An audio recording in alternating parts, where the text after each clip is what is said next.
So that Brock Purdy conversation, it's not going anywhere anytime soon. It may not go away ever for his whole career, but I'm going to hit you with something a little different tonight that just keep it fresh. We get away from some of these rankings that these people are doing. What's up, everybody? Welcome in Seth Floyd Show. I'm your host, Seth Floyd Hansen. Guys, we're at 386 subscribers since my last video. Freaking awesome. Help me get to 500 by the time September starts, week 1. Okay, we got, I don't know, like 4 or 5 months to get me another 114 subscribers. If you're here, just hit that subscribe button. Doesn't cost you anything. Share it with your friends. I really appreciate it. So before we start, I have to say, when it comes to like the conversation pieces to all of this, I hate the quarterback rankings. I hate the topic of like top 10 quarterbacks, top 5 quarterbacks. I hate it. You want to know why I hate it? Because none of it is tangible. There's no finality to it. There's no conclusion to these quarterback rankings. So we all just argue till we're blue in the face for our favorite team's quarterback, and nothing ever comes from it. It's the most unsatisfying or dissatisfying, I don't know what the correct word is there, thing ever in sports. And I have a lot of fatigue over it because I'm a 49er fan. I have fatigue over it because this, like I said, the Brock Purdy thing is it's not going away. But I figured tonight I could share my thoughts on Brock Purdy in the 2025 season in a tangible, measurable way. And that is, we're going to talk about over-unders with Brock. Now, there's just a couple over-unders that we'll go over. I haven't seen anyone talk about this yet, but they're already up on DraftKings. And I have some opinions on how I think Brock will do this year. Okay, so let's get into it. First, Brock Purdy's over-unders. We're going to talk about his over-unders in touchdowns and in yards. Okay, and then interceptions. I don't know what the line is for interceptions. I didn't see that. But I'm going to give you what I think he's going to hit in all 3 of those categories. And when I did this, like, I have an opinion on what I think this will be. And I thought this video was going to go a certain way. But as I was looking up his over-unders, okay, I was shocked at what they were set at. Low on both of them. I'll say that to start. Let's look at the last 2 seasons though, real fast. 2023, we know was the Brock Purdy great year, his first full season starting. He played in 16 games, missed the last game because it was meaningless. Okay, and in 16 games, Brock had 4,288 passing yards. Okay, he had 31 touchdowns and 11 interceptions. 4 of those, was it 5? I think it was 4, right? Against the Ravens on Christmas night. That really kind of skewed that number, but a solid season. He was an MVP finalist, like he was in the MVP voting. Great year. Last year, not as good of a year. Okay, he had 3,824 yards, I believe, 20 touchdowns, 12 interceptions. The raw statistics aren't as good as some of the advanced metrics. He was like 7th in QBR. He was higher in EPA. Whatever. We can argue all of what matters most. So we're blue in the face. That's not what we're doing here. But those are his last 2 sample sizes. The only 2 full starting seasons he said. Oh, last year he only played in 15 games. He missed the Packer game, and then he missed the last game of the year. I think he'd said or whatever, if it had been a playoff scenario or the chance to make the playoffs, he probably would have played against the Cardinals in that last game. But he was banged up, and they decided to hold him out. So anyway, what are the projections and predictions for 2025? Well, here's what I think. 1, I think Brock Purdy is going to have a bounce back year. I think everything about the season last year was a train wreck, between everything in training camp, the injuries, the vibes in general. Like, we're just not good start to finish. Guys were exhausted. They played in 3 straight NFC championship games, plus the Super Bowl the year before, plus they were on minus 23 days in rest differential. Everything pointed to this perfect storm of just having a really down year as a team. Well, this year, they didn't make the playoffs, means they got extra rest. They have a really easy schedule. Guys are motivated and hungry. I feel like a resurgence for this team is coming, and it's going to start with Brock Purdy. The other thing, before I get into the numbers, I really liked what Brock said the other day. He said, I don't know if it was an interview. I think it was his first interview after he signed his contract. He talked about one of the things he wants to do this offseason is refocus on the basics, the fundamentals, okay? His footwork and his timing. He really talked about his footwork. He talked about his feet in the pocket. And that's a good sign because that's where it all starts. Like anything, you've got to have the fundamentals down. And he said last year watching the film, he could see where his fundamentals had strayed a little bit, that his feet weren't as clean as they should have been and things like that.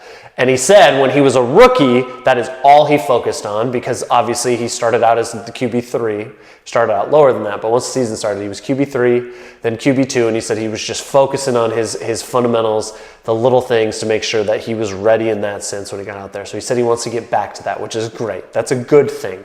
That's a good thing, 49er fans. It all starts there. We know he can process. We know he can see the field.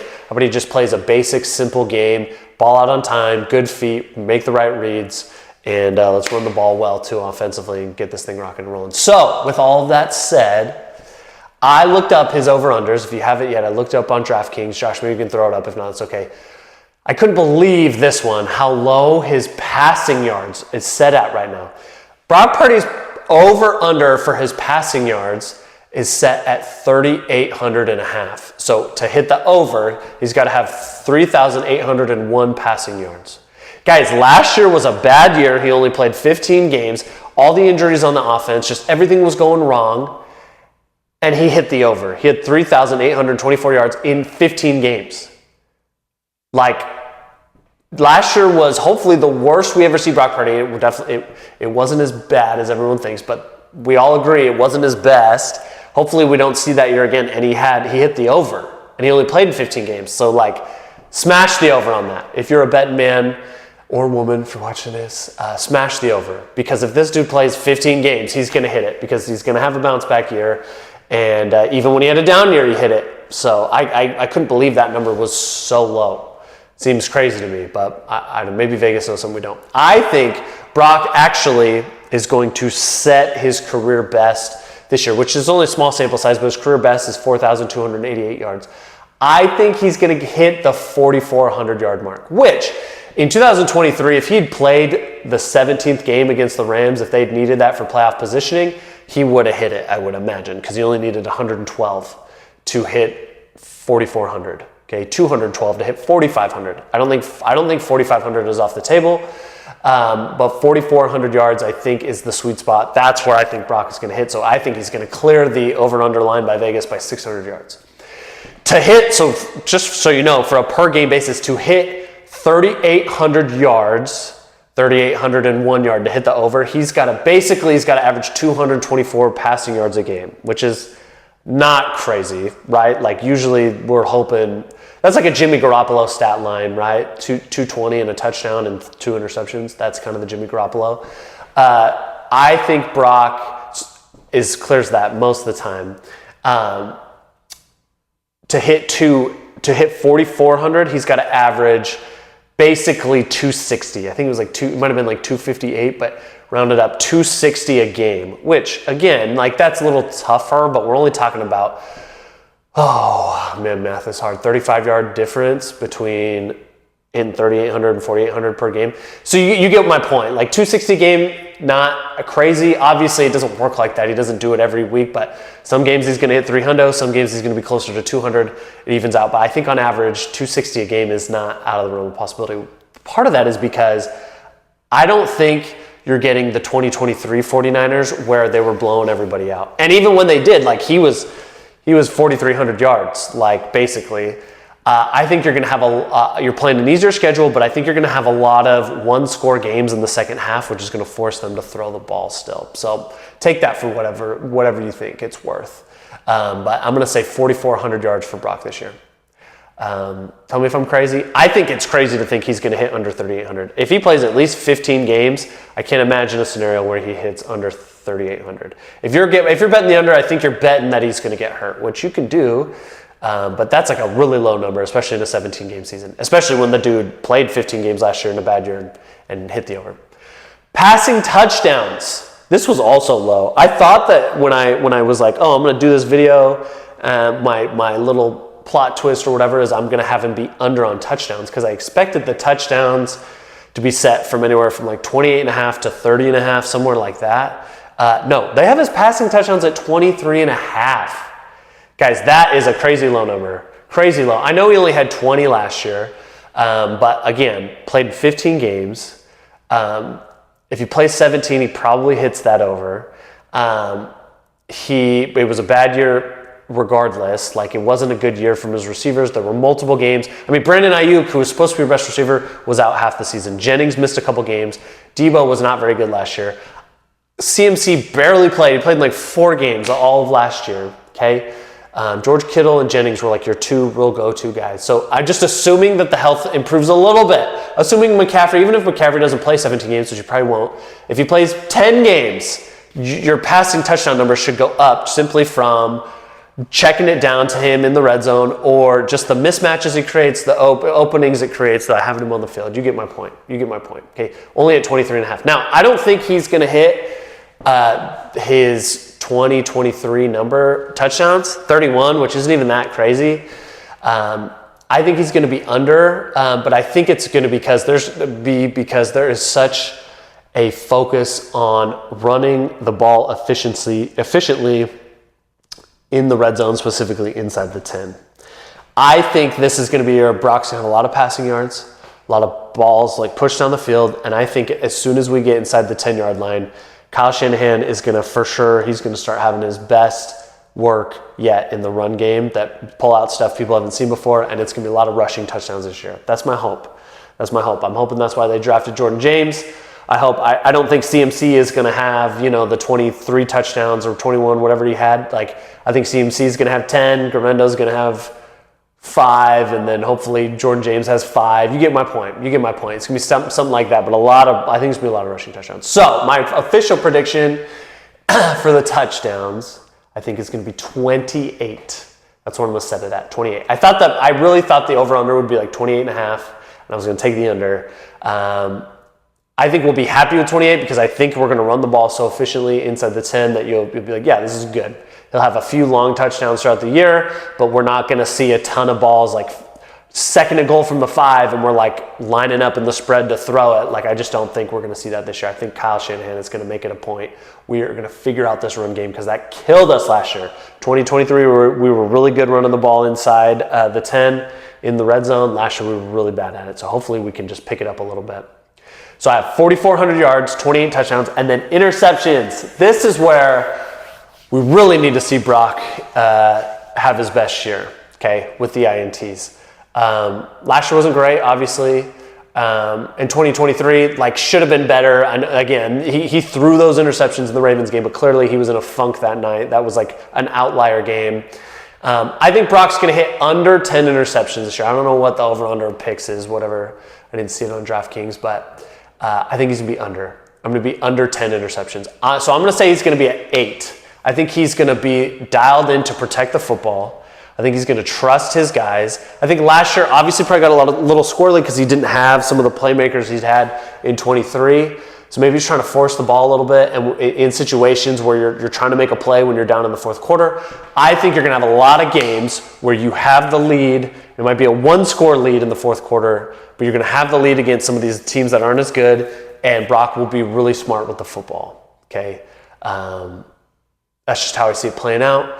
But I need him to have less than 10. That's the sign of like a really good quarterback season. Anything around 10, in my opinion, is like good. Like 11 and 12 are fine, as long as like in 23 at 31 touchdowns. So he threw 20 more touchdowns than he had interceptions. Like, to me, that's fine. Like, I'm totally cool with that. Last year, 20 and 12, like not your best. I'd love to see him go 28 and 8. That would be amazing. 30 and 8, that would be amazing. That's what I'm looking for. I want Brock to be more picky about choosing his spots. I think with a better skilled players, okay? And when I say that, I mean, look, Ayuk will be back eventually. Pearsall's in his second year. Jennings really came out last year. Kittle's still doing his thing. Debo was getting so much playing time last year because you had to. I get it. It was Debo. But, man, he looked bad, especially in that second half of the season. The dude could not run, could not get separation. He dropped some passes. We all know that Rams game. If he catches that and scores a touchdown, there's a good chance you're going to win that game. I think he's just going to be better equipped this year to be hyper efficient like he was in 23 and rocking and rolling. I think his raw stats won't look as good as 23, but we'll watch this year when we'll be like, oh, this is the Brocky we know. This is the Brocky we loved in 22 and the Brocky we loved in 23. So yeah, anyway, let me know what you think. I think it's crazy to have numbers as low as he did. Oh, let's talk the touchdown passes, guys, to hit 23. So he's got to hit 24 to hit the over. That is less than 1.5 touchdowns a game. If he averages 2 a game, like he's going to hit 34. So to hit 28, he's just got to be just above the 1.5 touchdowns a game. And when you think about that, like Brock, he's good for 1 a game for the most part. He might have a couple games where it's lower, but guys, the schedule is so easy. The schedule is so easy. He's going to have some gimmies just due to the lack of defense that he's going to be up against. Not every team's going to have a bad defense, but he's going to face a lot more soft defenses and soft coverage than he faced last year. Because last year we faced, it was like murderer's row facing all these teams. So, I mean, if Brock average 2 a game, like 34 sounds like a lot, but then I say, well, he's just going to average 2 a game. Like, golly, man, he could do it. He definitely can. I think the key too is, does he play in that 17th game? Game 17, like I imagine all our guys are playing. I don't think we're running away with the 1 seed. I don't think we're running away with the division. So I'm counting on that 17th game against Seattle in Levi's to matter. I imagine it's going to be something. So can he stay healthy? Does he play all 17 games? If he does, like I feel really good about all of those. Maybe the picks get a little high. I hope not, but the touchdowns and the yards for sure. Like I think he's going to be humming this year. So that's what I got. Let me know what you think. Right or wrong. I mean, he's going to bounce back, guys. And these over-unders were set really low. I couldn't believe it. Maybe they'll change as the hype in training camp, picks up. But I thought they were too low. I think you can smash the overs on especially touchdowns and yards. That's all I got for you. If you're still here, thank you so much. Hit subscribe, share it with your friends, share it with your enemies, and that's all I got for you. Go Niners.